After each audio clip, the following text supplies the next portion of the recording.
Hello friends, welcome to street से 24/7। तो दोस्तों, स्टॉक मार्केट फटाफट में मैं आप सभी का स्वागत करता हूं। इस वीडियो में हम आज की जो भी स्टॉक मार्केट की न्यूज़ है वो बहुत जल्दी में डिस्कस करेंगे।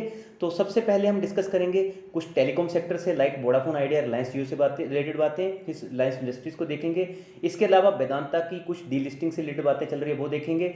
आरबीआई की मॉनेटरी पॉलिसी से रिलेटेड कुछ बातें देखेंगे। तो काफ़ी सारी न्यूज़ हैं वो हम फटाफट से डिस्कस करेंगे। तो वीडियो को शुरू से लेकर एंड तक जरूर देखना। वीडियो अच्छी लगे तो प्लीज़ लाइक कर देना। अपने दोस्तों के साथ अगर शेयर करना होगा तो आप शेयर भी जरूर कर सकते हो। तो सबसे पहले आप देख सकते हो निफ्टी 50 का आज का प्रदर्शन। तो दोस्तों, निफ्टी 50 का जो बताया जा रहा था 11,650 के आसपास रेजिस्टेंस है।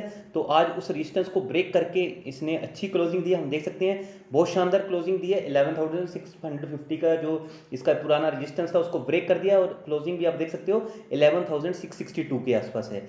अगर आज जिस हिसाब से निफ्टी 50 ने रिएक्ट किया तो आप देख सकते हो बीएससी सेंसेक्स मैंने ऑलरेडी बता दिया निफ्टी 50 के डायरेक्टली प्रोपोर्शनल चलता है। तो बीएससी सेंसेक्स में आप देख सकते हो शानदार 600 पॉइंट की तेजी है और क्लोजिंग भी आप देख सकते हो 39,000 के ऊपर चली गई है, 39,574 के आसपास है। वहीं हम देखते हैं दोस्तों एक बार डाउ जोन्स कैसा चल रहा है, क्योंकि इसको देखना बहुत जरूरी होता है। हमारी इंडियन मार्केट डायरेक्टली या इनडायरेक्टली इसके ऊपर बहुत ज़्यादा फॉलो करती है। आप कर सोच सकते हैं, मान चल के चलिए कि 90 to 95% ये सारी चीज़ें हम डीजीआई के अकॉर्डिंग ही हमारी इंडियन मार्केट में होती है, देखने को मिलती हैं। तो अभी के टाइम मैंने रिसेंटली जब वीडियो रिकॉर्ड कर रहा हूँ तो ये पोजीशन है आप देख सकते हैं प्लस में चल रही है, मतलब कि डीजीआई ग्रीन में मूव कर रहा है और प्लस 126 की तेजी के साथ है। तो फिर भी अगर आप चाहें तो इसको रात में या फिर कल मार्केट ओपन होने से पहले एक बार इसको ट्रैक कर सकते हो। नेक्स्ट न्यूज़ पे आ जाते हैं। तो नेक्स्ट न्यूज़ है एयरटेल वोडाफोन से रिलेटेड। तो Airtel Vodafone Idea begin their clean telco journey with western vendors ignore Huawei for wireline transformation. तो दोस्तों, क्लीन टेलको जर्नी मतलब यहाँ पे आपको पता होगा हुआवी से ये कुछ प्रोडक्ट ले रहे थे जो इनको 4G या फिर 5G कंपेटिबल थे। तो अब इन्होंने क्लीन टेलको पॉलिसी अपनाई है, मतलब चाइनीज़ प्रोडक्ट का यहाँ पे बाइकाट करना शुरू कर दिया है। इंडिया ने ऑलरेडी इनको बोला था, इवन हमारी जो मिनिस्ट्रीज़ की तरफ से भी बोला गया था कि आप चाइनीज़ प्रोडक्ट को इग्नोर कीजिए। तो इसी दिशा में इन्होंने कदम उठाया है। हो सकता है ये यूरोपियन कंट्रीज़ की हेल्प लें और बाद में आत्मनिर्भर भारत की ओर भी जाएँ और इंडियन प्रोडक्ट्स को भी यूज़ करें। तो इसी का न्यूज़ का इफेक्ट था कि आज वोडाफोन आइडिया में हमें लाल निशान देखने को मिला, क्योंकि आपको पता जो चीज़ चाइनीज़ कंपनीज अगर सपोज करो कोई 100 रुपये की कोई चीज़ है तो वही चीज़ चाइनीज़ अगर 100 रुपये की कोई यूरोपियन कंट्री में वो चीज़ मिलती है तो वही चीज़ हमें चाइना में 40 से 50 रुपये में मिल जाएगी। मतलब काफ़ी ज़्यादा सस्ती हमें चाइनीज़ चीज़ें मिलती हैं। तो हो सकता है एक टाइम के लिए इन कंपनीज़ के ऊपर थोड़ा सा स्ट्रेस देखने को मिले, क्योंकि एजीआर का स्ट्रेस भी इनके ऊपर ऑलरेडी है। बट लॉन्ग टर्म के लिए हमें ऐसा लगता है कि जिस हिसाब से 10 साल का सुप्रीम कोर्ट ने टाइम पीरियड दिया है तो कंपनीज अच्छा ग्रो कर सकती हैं। तो यही न्यूज़ है, आप देख सकते हैं having made clear their intentions of avoiding Chinese gear vendors Huawei and ZTE for their wireless networks, Bharti Airtel and Vodafone are now looking to work only with US and European vendors। तो basically यहाँ पे कौन कौन से vendors आ सकते हैं, तो ये बेसिकली आप देख सकते हैं नोकिया, सीना एंड सिस्को की ये हेल्प ले सकते हैं। आप देख सकते हैं आगे इन्होंने खुद से ही बोल दिया है the two telcos are in the process of awarding new contracts for transport packet and core network which form the foundation of service delivery and are talking to the likes of. तो already जो मैंने companies बताई उन सबके नाम ले दिए हैं। तो बेसिकली अभी यूएस और यूरोपियन कंपनीज के ऊपर ये मूव कर सकते हैं। हो सकता है कि हमें एरिक्सन का नाम भी आता हो देखने को मिले, तो क्योंकि एरिक्सन तो आपको यूरोपियन कंपनी है फिर से, और जिस हिसाब से यूके बेस्ड वोडाफोन है तो वहाँ पे अच्छा कोलैबोरेशन उनका हो सकता है।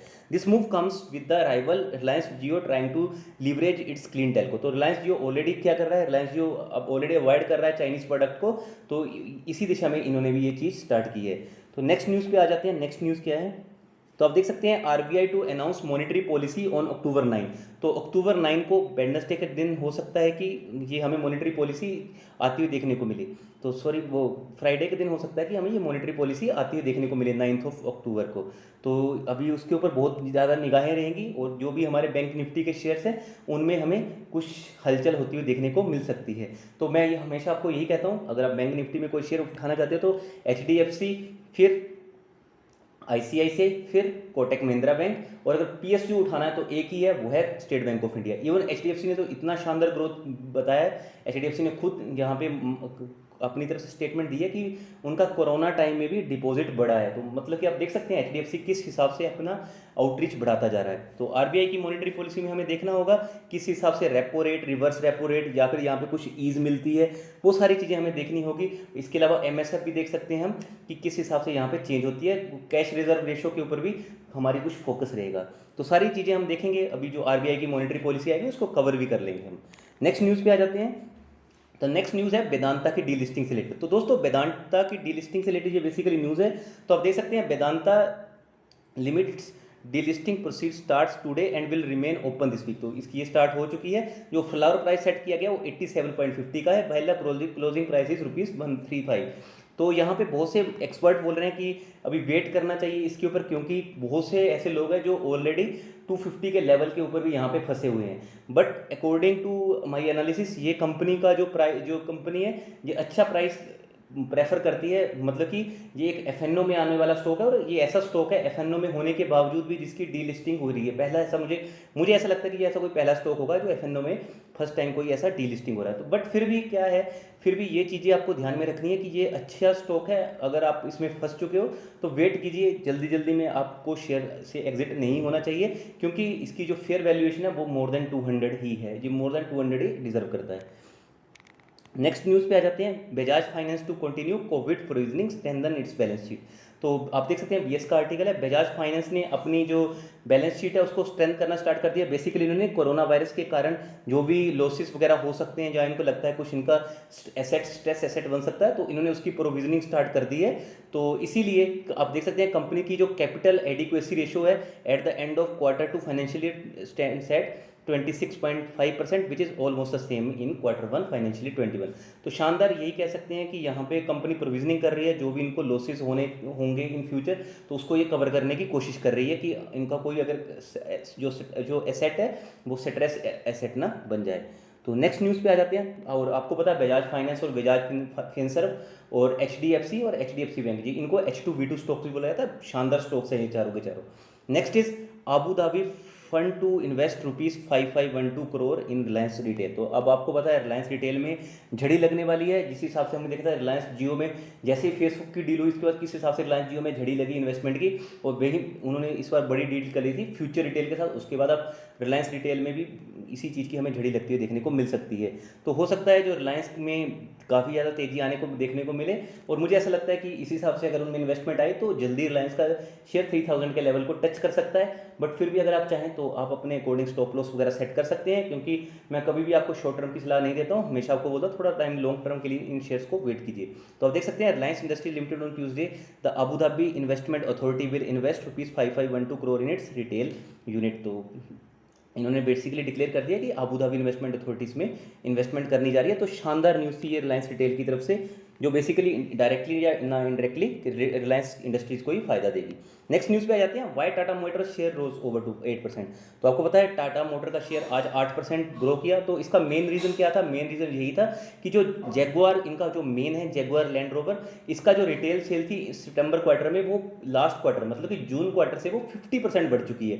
तो आप देख सकते हैं सेल्स के नंबर किस हिसाब से आए हैं। सितंबर 30, 2020 में जो रिकॉर्ड किए गए वो है 1,13,000। वहीं जो लास्ट क्वार्टर में थे मतलब जून क्वार्टर में थे वो 74,000 के आसपास थे। तो आप देख सकते हैं ये काफ़ी शानदार न्यूज़ थी। आप देख सकते हैं retail sales for other regions also significantly improve from the prior quarter including the UK, Europe, North Korea and overseas. तो यही न्यूज़ है बेसिकली जिसकी वजह से हमने आज टाटा मोटर्स के शेयर में तेजी देखने को मिली। तो टाटा मोटर्स के साथ साथ आप चाहें तो मदरसन सुमी पे भी अपना फोकस रख सकते हैं। दोनों कंपनियां अच्छी कंपनीज हैं। Next news is SpiceJet to begin new non stop flight from Delhi, Mumbai to London. तो ये न्यूज़ आ रही है स्पाइस जेट से रिलेटेड। आप देख सकते हैं आज ही का आर्टिकल है बिजनेस टुडे का। SpiceJet will run flight operation thrice a week in to London, comprising twice from Delhi and once a week from Mumbai on Airbus A330 aircraft. तो ये स्पाइस जेट के लिए अच्छी न्यूज़ हो सकती है।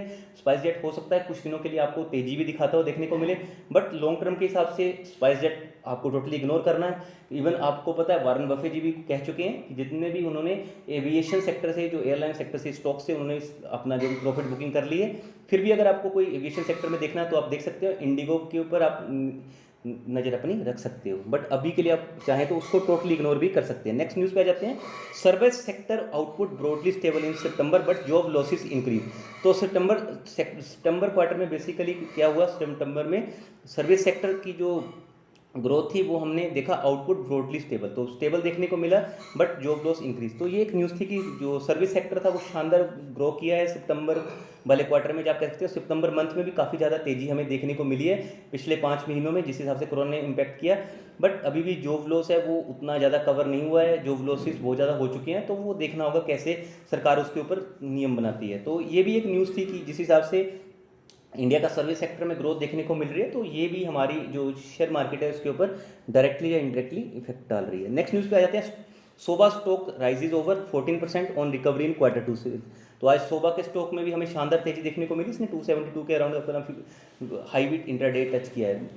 सोबा स्टॉक भी अच्छा स्टॉक है, आप चाहें तो इसमें अभी के लिए इग्नोर भी कर सकते हैं या फिर इसको वॉच लिस्ट में भी रख सकते हैं।